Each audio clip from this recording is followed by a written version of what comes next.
Today, we're talking about the importance of owning your own narrative. Those things that people say about you, how can you control those by building your own narrative, sharing your own story, and connecting with people by providing clarity, repeating your message, and providing proof that you are who you say you are. So today, that's what we're talking about because we know that we want to help you make your story the one they remember, and this is how we do it.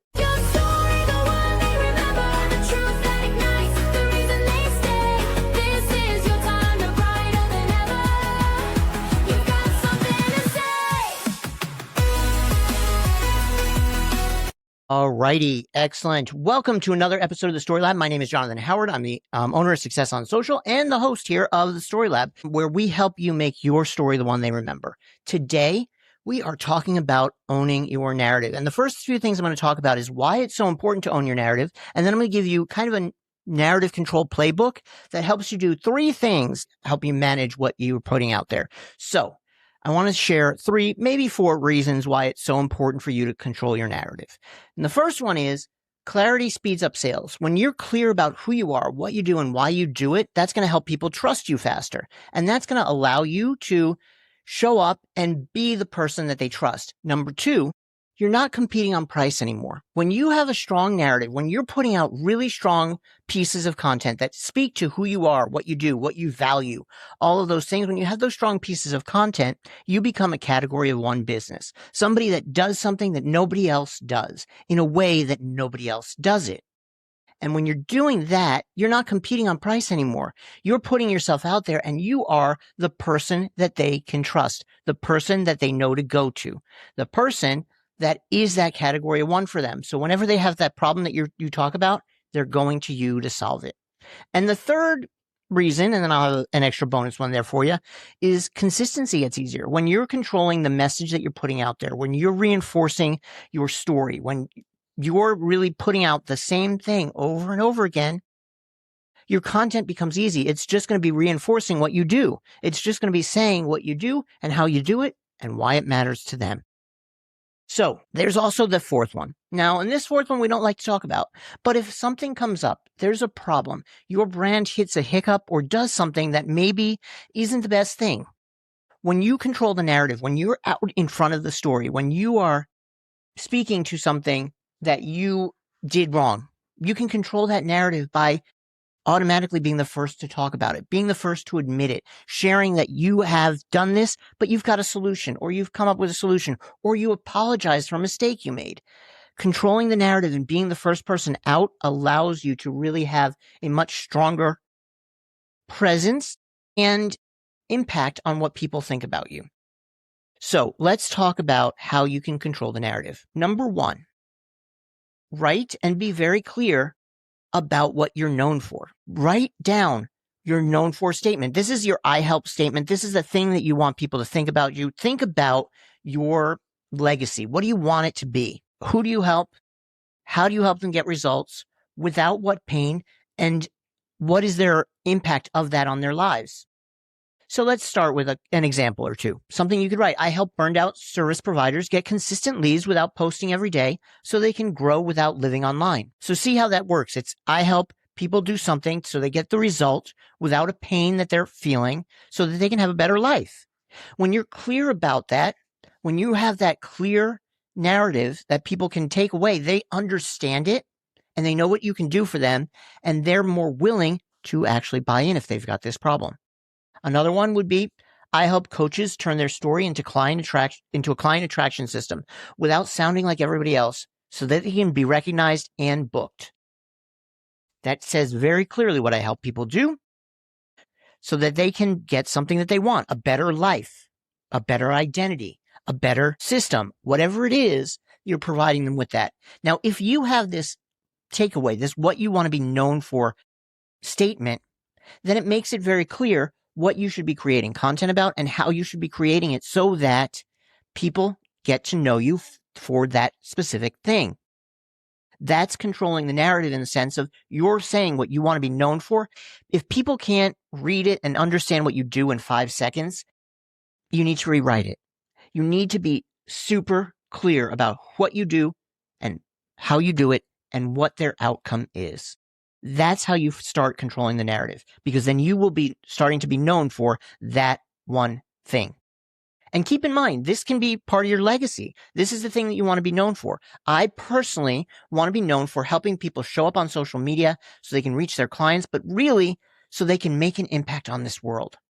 I talk about stories because I want people to make an impact on this world, and they can do that through their business and helping people by sharing what they've experienced, what they know. So the second thing in this really narrative control playbook is your pillars. You need to know what you want to be known for, and you need to have things that you talk about that fall into several pillars. One pillar is your point of view. What you believe that changes how people think. What is it that you do that's different? What is it that you believe that helps people think differently? What is your point of view that really is focused on what makes you special? For me, again, I talk about having to be yourself on social media, being yourself, showing up as yourself, sharing your story, connecting with your people based on being a real ass human. That's my POV. All of my content fits into that POV, or it fits into the process, which is how I do what I do. The different things that I include in my process, the 90-minute content engine, the establishing your own consistency, all of those are part of the process and how I do what I do. And I share those so people understand how I do things differently. What I do differently is my point of view. How I do it is my process. And then I need a pillar that includes proof, results, examples, receipts, transformations. Chef Victoria accomplished this after she did this. And Mimi accomplished this after she did this. These are people that I work with that I can provide value. I can show what they appreciate about my program, what they're doing that's helping them move forward. So then each post strengthens my narrative. It's not noise. It actually works to strengthen my narrative, and it helps people understand what I do. All right. Third takeaway. Third thing you can do to really solidify your narrative and make sure that you are controlling it. Build one narrative asset per week. Now, what does this mean? This means that when you have proof of something working, people are going to be more likely to buy it. So pick something each week to create content around that proves that you know what you're doing. So pick maybe a client story with a really great win, or a client story where they got to the next level of your program and what happened after that. Be very, very specific about this. You want to be very clear and specific about what you're doing and how you're proving it. The more details, the more believable it is. You can do a behind the scenes, so you can show how you do something. So this is speaking to your process, and it shows that you know how to do something and you're helping them do it, and you're showing them what you're doing. So behind the scenes proves that you know what you're doing. You can also do a story about what they used to think and what they think now. What is the change and how did they arrive at that change? Something like a belief flip story. What did they used to believe before they started working with you, and what do they believe now? And how did they arrive at that belief change? Show the details of how they got there. And then, of course, you could do a mini case study post. You could talk about something that happened in your program, in your coaching with another client, and do a mini case study that's going to show what is going on and give the details. So here's a prompt that you can use that might help you get kind of started with this. Start with something like, here's what my client believed before. ...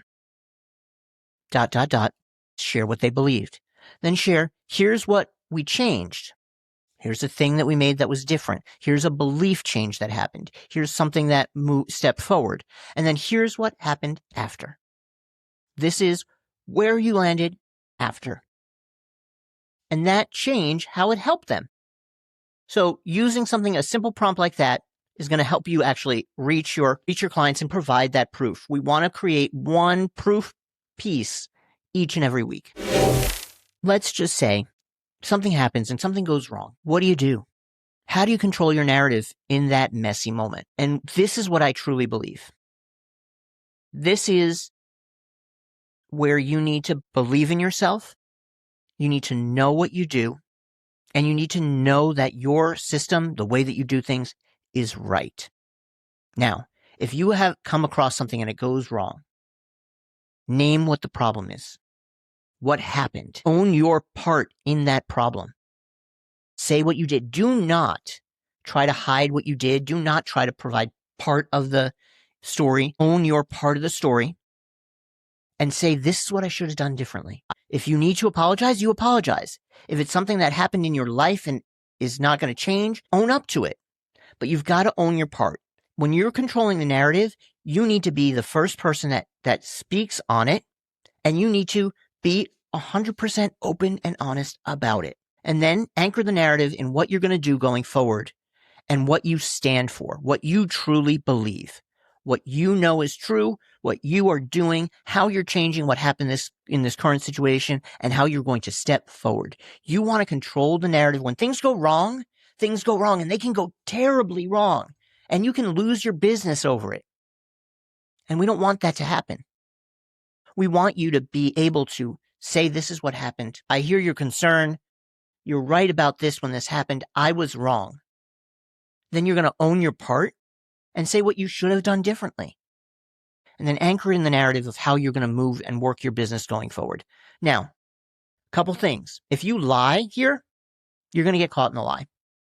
You're going to get caught in the lie, and people are going to probably destroy you for it. Don't lie. You don't want to get caught in a lie. If something happened that's so terribly wrong and there's no way out of it, own it. And if your business loses, your business loses. It's something that happened and there's nothing you can do about it. But whenever possible, be truthful, be honest, get in front of the story, let people know what's going on. If it's something that you can say before something comes out, maybe you should look at what the benefit of saying that is. I know that I've talked about a lot of my issues, things that have happened in my life, my attacks, me being gay, other issues that I've spoken about them. So people can't own that narrative on me because I've spoken about it. Just keep in mind, if things go wrong, you got to name it, you got to own your part, and you got to anchor it in the narrative of what you're going to be doing better as you go forward. All right. Those are some things that you can do to really control your narrative and understand how to control your narrative if something happens that goes wrong. I'm going to give you a quick little bit of homework, and then we're going to wrap it up because you know what? I want you to be able to make your story the one they remember, and that doesn't involve listening to me talk on this podcast for hours. So I want you to do some simple homework when you're done listening to this. Write your I help, your I want to be known for statement, the thing that you want to be known for. Write that out. Choose your POV pillar, your process pillar, your proof pillar, and what types of content you're going to put out in that. And then post one narrative this week, one narrative that's going to help you prove that you are what you say you are. Confusion is not a brand strategy. Clarity is.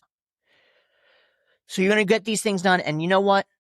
We're going to make your story the one that you remember because you are an amazing person.